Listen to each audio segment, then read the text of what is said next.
E agora, Ensinar e Aprender, by Cecília Góes. Olá, voltamos hoje com mais um Ensinar e Aprender. Tudo bem com vocês, minha gente? Hoje eu estou aqui com meu amigo Davi Fraga, publicitário, desenhista. Grande Davi! E o que acontece é que é um cara que está sempre ativo e está com a gente aqui na Geek. Ele é responsável pela seleção da área acadêmica dos cursos que são gravados aqui na Geek, inclusive do meu, né, Davi? É isso aí. Bom, ele entrou para a educação por conta do ISO 9000 e, como a gente sabe, a educação é uma coisa que a gente quase não gosta, né, Davi? Uma vez que o bichinho mordeu. Aí o bichinho mordeu, inoculou e tá lá. E o Davi tá na educação de alguma forma, É isso. ainda que sendo publicitário e mais ainda sendo um desenhista. Ele concebeu algumas coisas, tem uma escola que depois ele conta para vocês. Mas hoje, como sempre fazemos, vou contar para vocês qual é o nosso tema. O que seria que o Davi tem a ver com a educação? Então ele faz um trabalho muito bacana na escola que ele tem. E hoje nós vamos falar sobre TDAH e RPG, mas não é o RPG que vocês conhecem, Isso aí, ok? não é a reeducação postural global, está fora Nada, disso. Não é nada disso, né? Então, nós sabemos que nas salas de aula, o que tem acontecido foi a dificuldade de vocês, professores, lidar com alunos que apresentam falta de atenção e, às vezes, essas crianças não são bem compreendidas porque entende-se que, por parte dos pais, que eles são, meu filho é distraído, ele é desligado, não sei, esquece tudo, mas eu também era assim. Então, isso não pode ser levado como alguma coisa banal, que ele simplesmente é distraído, né? Na realidade, mas também não é para entrar na neura de achar que qualquer pessoa que se distrai é TDAH. Também, né, tem que ter o equilíbrio entre essas duas questões, né? E eu tenho exemplo dentro de casa, né, de TDAH. E assim, o santo de casa nunca faz um milagre. Fato. E é fora do contexto familiar é que a coisa acaba se resolvendo. E aí, por conta dessas questões, a gente foi se especializando. Durante todo o meu tempo de trabalho docente, que ainda ocorre, só que agora como eu estou só na pós-graduação, mas eu ainda tenho casos de aluno TDAH mesmo na pós, né? E essa paixão por querer ajudar a criança que não consegue ter esse foco e entra em sofrimento por causa disso, Muito. ela é muitas vezes rejeitada dos grupos, sabe? Porque ela vai esquecer, porque ela não vai dar conta. Então, essa criança, esse jovem não é muitas vezes convidado para participar ou para fazer grupos de trabalho, né? E aí, essas pessoas costumam arrumar um derivativo ou desenvolver alguma forma de ser que seja ou espetacular em algum aspecto para meio que compensar essa falha As que faltas. ela tem, né? Então vamos contar para esse pessoal, Davi, o que é o nosso RPG. Vamos. Então vamos lá. O RPG, que é o recurso que acho que posso dizer que quase que por acaso. É claro que eu não pus lá por acaso, eu pus na escola, a escola se chama Escola Guilda. É uma escola de arte e design. Perfeito. Já começa que não é uma escola comum, né? Não é um recurso acadêmico, eu não estou graduando ninguém, são cursos livres, né? Então isso já é mais fácil, porque o cara vai lá porque quer, ele escolheu aquele curso. Já é uma né? grande coisa, Você que né? está aí assistindo, você que é professor, eu tenho que dar aquele currículo obrigatório, eu acho que isso são os nossos guerreiros, né, cara? Quem tem que Claro, fazer isso é claro. um combate diário, é um leão por dia Exato. mesmo, assim, não tem jeito. Mas, de qualquer maneira, o que aconteceu foi que o RPG é um jogo que eu jogo desde sempre. Desde sempre mesmo, eu tinha 14 anos. Eu fui uma das primeiras pessoas que fez isso aqui. E o RPG, a sigla significa Role Play Game, que é jogo de interpretação de papéis. Pra quem... Bom, agora tá bem mais famoso, né? Mas pra quem nunca ouviu falar... Essencialmente uma pessoa narrando uma história onde as outras pessoas na mesa são os personagens. E eles vão resolvendo na hora o que é que eles querem fazer. Então, cada um vai, sabe aquela coisa do você decide, liga e fala o que que é? Sim. É na hora, Meio passo que a um passo. teatro do improviso. 100%, assim.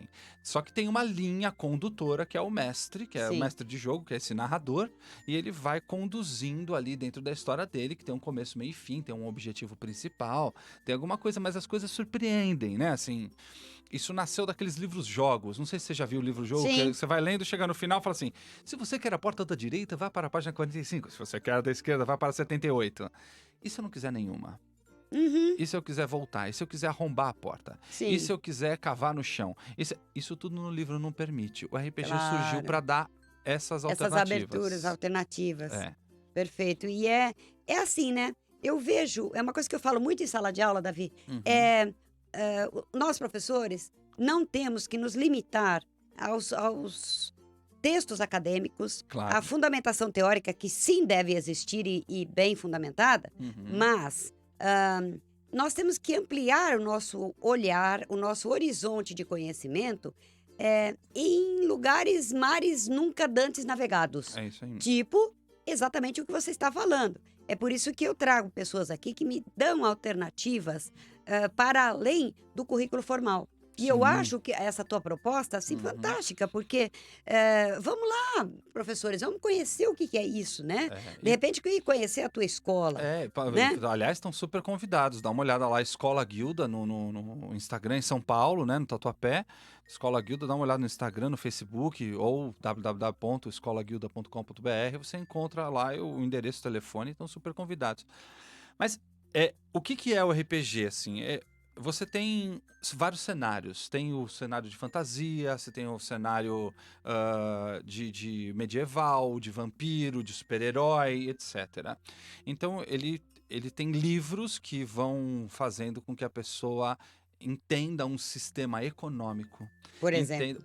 Por exemplo, todos eles têm sistema econômico, todos eles têm uma geografia própria, Olha. um clima e desenvolvimento próprio. Entende? Então, existem personalidades históricas ali, existe um enredo, que eles chamam de lore, né? Então, existe um enredo para chegar até lá, existe o que conduziu aqueles personagens até ali e as futuras intenções. Olha que interessante o universo Uhum. que o RPG abrange. Exatamente. Porque você, em poucas palavras, você fazendo esse mini tour que você fez Uhum. até agora, eu já consegui enxergar várias disciplinas se aliando Com certeza. a este jogo. História, geografia, até física. A física está mais presente do que qualquer outro. Por que tá? a física? Porque você tem o tempo de combate, por exemplo. Ah, tá. Você tem lá 2 caras brigando de espada, um contra o outro, corpo a corpo. Tá. Enquanto de longe tem um cara disparando uma flecha. Uhum. Quanto tempo leva? Como é considerado o dano e o disparo do cara que dispara no começo da rodada de jogo, Sim. mas a flecha só vai cair lá no alvo 5, 6 segundos depois? Aí Enquanto tem a questão outras da coisas gravidade, aconteceram. enfim. Gravidade, se o cara cai, ele tem dano, quanto mais alto, tanto, né, existe um máximo de dano, porque a aceleração da gravidade, ela para em relação à resistência ao ar. Você tem uma velocidade máxima que você cai. A queda livre Sim. atinge sua velocidade máxima em X metros, e lá esses X metros estão determinados. Nossa, que tudo! Eu tô amando essa Não, história, é demais, gente. é demais, cara. Eu assim. quero que vocês fiquem assim extremamente inoculados com essa ideia, né? É muito legal. Eu Estamos soltando aqui um monte de dopamina dopaminas. para o pessoal se entusiasmar. Existe uma professora que pegou um RPG chamado GURPS, que é um sistema de matemático de jogo, né? Uhum. E no enredo de super-heróis. Então, GURPS Supers. Tá. E ela, usando as técnicas ali, ela transformou a prova de física dela inteira no Avengers. Então, não é... Gente, que se tudo! Não é se o trem sai da estação A e o trem sai... Não. Não. Se o super-homem sai voando de tal lugar e o Thor sai correndo, né, voando com o Aham. martelo de tal lugar, sabendo que a Terra tem um diâmetro de tanto, quanto tempo leva para eles se encontrarem? Perfeito. Né? Então, Perfeito. então, se um sai do Brasil, outro sai do Japão, julgando que são os cantos opostos, e o diâmetro da Terra é X, calcule quanto tempo leva para eles se encontrarem nas suas velocidades. Isso você vê que É a mesma coisa. exato, mas não é mais do Mas mesmo. a molecada, isso, e a molecada pira. Exato. Porque eles querem saber como é que funciona, Aham. né? Sabendo que a velocidade de um é x e a do outro é y, quanto tempo leva para cada um dar a volta na Terra? Então é você sair daquela forma e muda a forma. Então muda tudo. Muda tudo. Muda o entusiasmo, muda o estímulo. Muda o envolvimento da pessoa. O envolvimento, exato. Porque ela consegue imaginar. O trem sair da estação já não é mais uma realidade de ninguém. Não. Aliás, quando a gente fala do trem sair da estação, a gente só consegue lembrar do metrô lotado. É Só. um sofrimento. Exatamente. Não existe prazer envolvido, É não existe verdade, alegria né? envolvida. Claro que não. Né? Além de utópico, porque na minha idade, né, amiguinhos, você que tá aí em casa, quando eu ouço falar de trem, eu penso na Maria Fumaça parada na estação. Eu já penso em coisa velha Aham. e não em coisa nova. Exato. Então a gente precisa realmente dar uma trocada nessa linguagem, mesmo que para dar o mesmo exercício. Exato. É porque, assim, o saber, aliás, a informação que se transforma em conhecimento, para ela se tornar saber, ela precisa percorrer um caminho cheio de estimulações. Sim, Caso contrário, isso não vai fluir. sim. Ele vai ficar um conhecimento raso de agenda que terminou a prova, o cara não vai nem se lembrar. Agora, provavelmente, essa avaliação que essa professora fez vai ficar meio que inesquecível. Uhum. Né? Então, ela saiu da forma, mudou a forma e está trabalhando com o que é necessário. É isso aí. De repente, esses conceitos importantes. Agora, eu achei legal que você disse que só consegue jogar o RPG quem ler pelo menos o primeiro livro. Exatamente. Como ele é um jogo que depende de regras, as regras elas precisam ser lidas. Claro. Como ela depende de um cenário, o cenário tem que ser conhecido. Então você Perfeito. precisa, no mínimo, no RPG mais simples que tem, ler 300 páginas para sair jogando. No mínimo. E o RPG mais famoso do mundo, que é o Dungeons and Dragons, que é o Caverna do Dragão, aquele desenho animado que agora Sim. fez sucesso com a propaganda daquele Claro. carro, né? O Dungeons and Dragons é um jogo de RPG. Aquilo foi um desenho animado tirado do jogo. Tá? Pra você ver que é uma coisa bem antiga. Claro. Aliás, é tão antigo que é isso que os meninos do ET, o filme ET, estavam jogando quando o ET cai na garagem deles. É Então, verdade. é bem velho esse jogo. Então, como eu estava dizendo, né? O ADD, esse jogo, né, que é o Dungeons and Dragons, precisa de 1.200 páginas para você começar a jogar. Então, aí a gente deu uma injeção de ânimo danada no começo por conta disso, mas a gente não pode deixar que eles se desentusiasmem por conta de ser um livro de Mas eles não se desentusiasmam, trocentas porque... páginas. Por quê? À medida que vai lendo, ele vai entrando na... Exatamente, cada Não é? um é uma coisa. Ele vai lendo, ele lê as regras básicas. Aí o livro é escrito de uma forma muito inteligente, é uma referência fantástica pra gente, Cecília. Porque Olha, que bárbaro. ele te dá primeiro qual é o enredo, o assunto do qual você está se falando. Então, sei lá, Sim. só porque é o mais empolgante, ele vai falar do combate. Então ele cita exemplos de combate através da história, como que foi em tal lugar, como que é o combate com arma de cerco. Aí fala, o que é arma de cerco? Aí ele explica o que é uma arma de cerco. E ele tem Aí que ir ele lá dá saber o que exemplos que é. históricos da arma de cerco e exemplos de fantasia de arma de cerco. Já fez uma abertura de leitura de mundo É, danada aí, né? Exatamente. E aí é extremamente bem ilustrado. Também tem isso. São ilustradores, Aí são fica desenhistas internacionais fantásticos, Jeff Isley. Bom, pra você estar dizendo isso é porque né? Não, são pessoas incríveis. E aí depois ele não fica só nesse livro, né? Não fica só nesse livro, porque tudo que interessa a ele, eu gosto de jogar, o cara que não leu nenhum livro, só leu do jogador lá, 180 páginas básicas para ser jogador. Ele jogou de guerreiro, aí ele se interessa por ser mago, ele tem que ler um livro de magia. Claro. Outras 220. Ok. Aí ele quer jogar de elfo, que é uma raça diferente para não ser mais humano, porque ele quer sair da própria realidade. Então pega o livro, mais 220 páginas sobre elfo. Aí, e assim vai. Lá na minha escola, só de ADD, eu tenho 48 livros na estante. O menor deles tem 180, o maior tem 680 páginas. Bárbaro.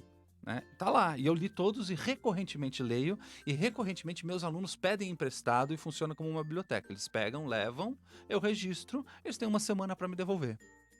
Então eles têm uma semana para ler. Então eles têm que E eles se leem. dedicar esse tempo, né? Exatamente. Eles leem, estão lendo. Os livros voltam lidos. Eu sinto que eles foram lidos. Eles estão cada vez mais abertos, esgarçados e gastos do jeito que um livro deve ser. E até pelo desempenho deles após a leitura. Muda completamente, né? A Eles te trazem verbalização feedbacks do dessas aluno. leituras, assim, A gente informalmente? joga todo sábado junto. Eu jogo com eles. Ah. Sábado à tarde eu jogo com eles. Eu sento na mesa Aham. e jogo com eles. E aí, entre esses alunos teus, você tem aluno TDAH. O que eu hoje chamo de um monte. Eu tenho 6. O que num universo de 40 alunos, 43 É alunos... expressivo. É expressivo, Sim, né? sem dúvida. O setor de design, o setor criativo, ele chama muito o TDAH, né? Porque o TDAH a gente sabe que ele se comporta, ele atrapalha mais o lado racional, mais o lado esquerdo, e o lado direito, ele é hiperestimulado. Isso. Né? Então eles precisam dar vazão a essa hiperestimulação de alguma forma. Então tudo que é criativo, então no caso do design, desenho, design de jogos, 3D, tudo isso que eu tenho na escola, Uhum, produção de vídeo, tudo isso que para eles interessa muito. claro. Então eles dão um mergulho e eles vêm naturalmente para lá, né? Então é bacana porque a prática do jogo, ela é braçal, operacional, ele tem que fazer isso. Tem que falar, tem Mas- a ficha é escrita no papel, é escrita à Aham. mão e as coisas são decididas no dadinho. Não tem computador, começa também por aí. Não Bom há isso. computador, não tem tela, Bom isso. né? Bom E a gente isso. sabe que a tela já tá comprovado, ela atrofia o lobo central, né? O lobo frontal, Lobo perdão, frontal. do cérebro, né? Não é que atrofia, senão que ela meio que Impede o desenvolvimento. impede exatamente algumas não funções. atrofia, isso. Ela Impede algumas funções, é inibe o ruim. desenvolvimento. Inibe o Opa, desenvolvimento que deve fluir bem, né? Isso. E é bacana porque para eles chegarem a isso, eles Uhum. têm que fazer a leitura. Então, tá, vamos supor o TDAH, seu leu o primeiro livro, aí Isso. ele começa a se desempenhar, tal. Mas como é que a gente poderia dizer que esse trabalho favorece a questão da atenção focada do TDAH? Tá. O que acontece é o seguinte, principalmente a função de mestre de jogo, a do narrador, a gente chama de mestre, ela tem que fazer, ele é multifuncional. Porque o narrador, pensa comigo, ele tá ouvindo o que cada um dos 5, 6 jogadores que estão na mesa estão fazendo. Tá. Estão decidindo agora dentro da minha linha de história. A minha linha de história não pode mudar muito, mas eu tenho que dar a impressão, a sensação para cada jogador de que ele está fazendo diferença na história. Tá. Então eu tenho que improvisar consequências. O mestre. O mestre. Uhum. Eu tenho que improvisar as consequências de cada um, inventar na hora, dar um retorno para ele, tudo isso embasado em regras numéricas, então meu cérebro está ao mesmo tempo fazendo conta de o quanto que isso depende para causar no cara um desafio. Então, por exemplo, o primeiro pega e estão lá para pular o muro do castelo. Aham. O primeiro pega e fala assim, eu tô tentando escalar. Eu tenho que descrever do que é feito esse muro, como ele é, quantas ranhuras ele tem ou não tem, para determinar uma dificuldade. Essa dificuldade vai de 1 a 25. Então eu tenho que determinar essa dificuldade e dizer pro cara, é 15. Então eu estou fazendo um cálculo, enquanto eu narro, e eu tenho que usar isso como um parâmetro futuro. Da próxima vez que eu descrever um muro da mesma maneira, ele já vai fazer, é igual aquele, então a dificuldade Perfeito. é 15. Ele já sabe, ele está criando um novo parâmetro, uma nova língua. Isso daí, sabe o que acontece? Me faz lembrar, não perde o fio da meada. Não. Isso daí, o que você usa, talvez até sem nomear, né? Uhum. O Vygotsky chama de zona de desenvolvimento proximal. Exatamente isso. Eu conheço sim, não é? exatamente isso. Ele pega o conhecimento que ele já tem, que se atrela ao novo conhecimento Isso. e remete, então, imediatamente. Então, isto E isso, prova... e isso soma um novo repertório na Perfeito. imaginação do cara. Isso remetendo, isso vai somar. Uhum. Somando, ele tem uma bagagem ampliada. Exatamente. E dados aos quais ele pode recorrer. E, de fato, ele aprendeu. Porque se ele faz, tal, é porque a sinapse feita já É isso aconteceu aí. naquele É momento. isso aí. E aí, então, ele consegue buscar o recurso, né, Davi? É isso. E aí a expansão disso, eleve isto isso é um muro. Uhum. Se eu começar a somar nisso, cada lugar que ele andou, cada Claro. terreno que ele caminhou, cada estalagem que ele entrou, cada pessoa que ele conheceu, se um bom narrador consegue colocar os 5 sentidos em tudo que ele sente, Olha, tudo que ele outra coisa percebe, muito a interessante. audição, a visão, o tato, os cheiros de cada lugar, Uhum. e você vai somando isso, você cria, e isso é que me apaixonou, você cria neles a vontade de sair e experienciar isso na vida real. Que bárbaro, Então, o que Davi. acontece, eu comecei a ter alunos TDAH, que são reclusos, que ficam em casa, que têm vergonha de tudo, querendo fazer uma aula de Kung Fu. Eu comecei a ver alunos querendo jogar no parque. Alunos que não gostam de tomar sol, que não gostam de que ficam Olha. ficando trancados no quarto. Vamos jogar no parque, que é pra gente ver melhor, pra gente ouvir essas coisas. Vamos fazer uma trilha que é igual a não sei o quê. Eu vi na internet que a trilha parece muito aquela cena que a gente jogou tal dia. Sim. Vamos lá fazer. Entende? Eles começam a querer que o repertório deles seja incrementado com a realidade. E isso é demais, isso tá me encantando. Mas é encantador mesmo, se você pensar, porque assim, a gente tem duas vertentes da conduta do TDAH. Ou Uhum. ele se encolhe, como você disse, Sim. né? Ou ele extrapola para alguma outra coisa que nem sempre é positivo. Exatamente. Não é? Porque ele Exatamente. quer se todo mundo, ninguém quer ser fracassado. Então, Uhum. eles buscam alternativas para ter sucesso em alguma coisa Uhum.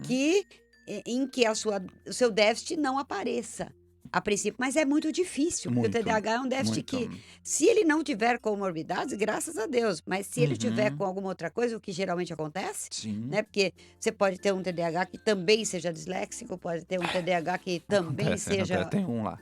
Então. Então, quer dizer, são coisas que se somam para forçar a baixar a Uhum. autoestima do indivíduo. E se existe uma forma muito bacana que a gente está percebendo que pode ser uma proposta de saída para eles para Sim. isso, Sim. é exatamente isso. Existe Porque você falou que ele é multifuncional, né? Multitarefa. O cérebro do Multitarefa, cara como tem assim? que estar pensando em tudo isso ao mesmo tempo. Ele tem que estar fazendo a conta enquanto ele está fazendo uma descrição enquanto isso ele está improvisando o que ele vai falar pro próximo. Porque assim como esse falou que quer escalar, o outro Uhum. tá falando, tá procurando um pergaminho para voar por cima. O outro tá querendo cavar por baixo, o outro tá sentado e desistindo.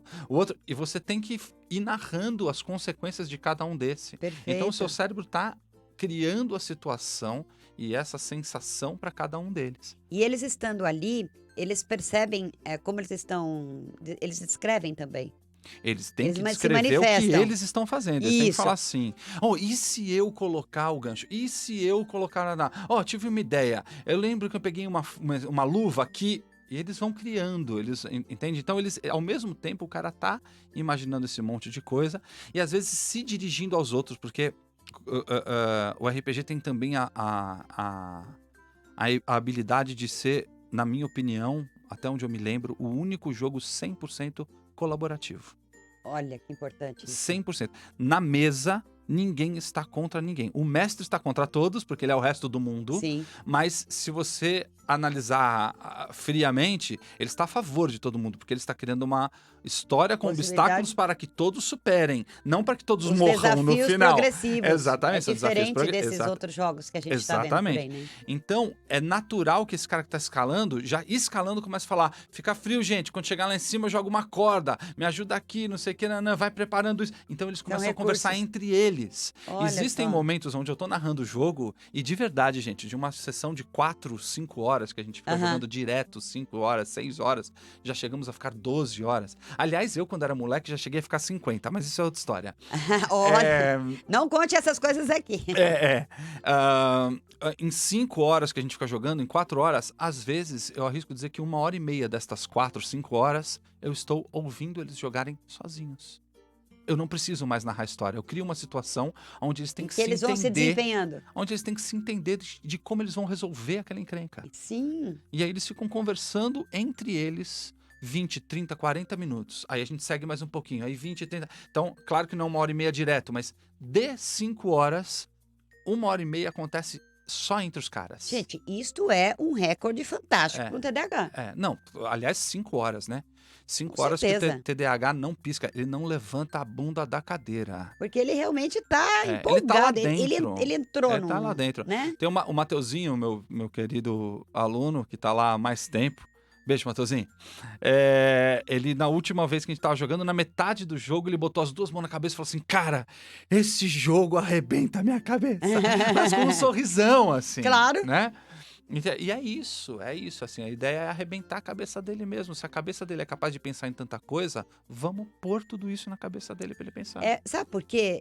Eu acho que, de alguma maneira, Davi, quanto mais você incrementar esta ideia de ter mais alunos com déficit, né, a lidar com esse jogo, nós evitamos algumas coisas também que vêm a acontecer e que ao longo de 29 anos de clínica eu vi muito, né? Uhum. As pessoas com TDAH que tentam se superar através de outros artifícios para meio que camuflar o seu déficit, Uhum. são pessoas que têm pouca empatia e isto é muito ruim. Sim, Isso tem sim, sido um sim. problema. Na clínica eu tive dificuldades para lidar, contornar isto, Uhum. ou seja, desmontar esta forma de ser. Então, assim, o que você me diria da relação entre o RPG e a empatia? Eu acho que não. Eu acho não. Eu tenho certeza. Eu tenho certeza que sem empatia não há RPG. Porque você Perfeito. está interpretando um papel, sim. Mas ninguém finge ser outra coisa há muito tempo. Quando eu tô falando que uma sessão de jogo leva 3, 4, às vezes 5, às vezes 12 horas, Uhum. né? Tem empresas, já entrevistei na rádio empresários que têm casas que pagam o corujão, o cara fica 10 horas lá dentro jogando. Ele tem um negócio chamado campanha, que é, eu jogo hoje 10 horas, Aham. daqui a uma semana eu me encontro, jogo mais 5 horas da mesma história, a continuação da mesma. Então, às vezes, tem gente que joga 1, 2, 3, 4 anos com o mesmo personagem, a mesma história, Sim. né? Então, tem também aquela coisa de que durante algumas cenas você não pode falar com a outra pessoa, você tem que ler nos olhos dela o que ela tá fazendo para agir junto. Olha que Você não incrível. pode falar, porque não tá acontecendo. Seu personagem tá falando, você Aham. não tem o direito de conversar como jogador pra combinar alguma coisa que o seu personagem tá ocupado falando. Então, nesse tempo ele usou falando, você não pode combinar com seus amigos, Sim. né? Então tá nisso. E existe a traição, existe a enganação, existe, sabe, assim, é uma aventura, é uma aventura. Então existe tudo isso e existem inclusive parâmetros numéricos para você usar a empatia do seu personagem no personagem do narrador, né? Perfeito. Então existe lá, inclusive se chama empatia. É exatamente isso. Você rola um dado que é para o mestre narrar o que é que ele está sentindo que vem daquele personagem. Portanto, ele teria que se colocar no lugar daquele personagem Fundamental. para poder, É, responder a é, esse é, desafio que lhe foi é. E aí, colocado. e aí é muito legal, porque a gente vê pessoas que não têm TDAH falando frases como: caramba, mano, fulano, né? Vou usar o Aham. Mateuzinho, coitado, mas não é o único, né? Fala, caramba, mano, esse Mateuzinho é inteligente mesmo. É, Como se houvesse dúvida, né? e havia, né? Porque como ele não consegue terminar nada durante a aula, como ele não termina as tarefas, como na escola ele é difícil, Uhum. né? Como ele dá trabalho, ele atrapalha, ou ele se distrai e sai andando e quer conversar com os outros, tá? A inteligência dele é questionada. É Não uma importa quantos testes de QI ele faça e vá bem, uhum. a inteligência dele é sempre questionada. É uma coisa que a gente tem que deixar bem claro aqui, né, porque o nosso programa tem essa função também desses alertas em relação sempre aos déficits, né, Uhum. é que, o comprometimento cognitivo, do aprender, ele não está atrelado diretamente ao TDAH. Ele impede de alguma forma, mas ele tem um cognitivo preservado, que Uhum. é, vamos dizer assim, sofre uma intercorrência do déficit e que você pode perfeitamente instrumentalizar este indivíduo a viver com dignidade, Sim. de uma maneira bem legal, um estar no mundo bem mais, com mais autoestima, se ele tiver essas É. ferramentas. E é por isso que o RPG É, realmente oferece isso, né? oferece e eu tento, claro, dentro do meu assunto, fazer depois paralelos na aula, né? Então, equilíbrio de personagem, como é que funciona, né? Tudo isso. Eu só queria falar o seguinte, assim, é muito importante a gente saber que o TDAH, o dislexo, todas essas pessoas, não importa quem, o ser humano é assim e ele gosta de aprender. Claro. Agora, principalmente essas pessoas, o TDAH ele é muito inteligente e ele ama aprender. O que ele não gosta é de estudar nos moldes atuais. Exato. E estudar é diferente de aprender. Então eles estão ávidos por aprender, porque a cabeça deles é frenética. E eles querem aprender 3, 4 vezes mais do que a gente, porque É. eles querem fazer 3, 4 vezes mais coisas do que a Estudar nos gente. moldes tradicionais não Não funciona dá. mais, a gente sabe disso, né? Uhum. A gente queria aqui ficar com o Davi muito, e ele tem muitos exemplos para contar, né? E, de repente, Davi, nós vamos fazer uma segunda dose. Vamos, Né? eu Porque topo. a gente vai conversar mais um pouco a respeito disso e trazer mais dicas para vocês. Então, fica aqui o nosso entusiasmo por esse trabalho e o seu site de novo? É www.escolagilda.com.br, Guilda. E vocês terão mais notícias, inclusive no meu Facebook, Cecília de Campos Góes, ou o Ensinar e Aprender by Cecília Góes, que é outro Facebook. E também no Insta, que é capacitação, _educação. Ou Excelente. www.ceciliadecamposgoes.com.br. Show. A gente traz notícias para vocês sempre e nos vemos no próximo programa. Foi uma delícia, Davi. Obrigado, Cecília. Obrigadíssima. Obrigado a você que está assistindo ou ouvindo. Espero que vocês se entusiasmem bastante. Até lá. Até lá.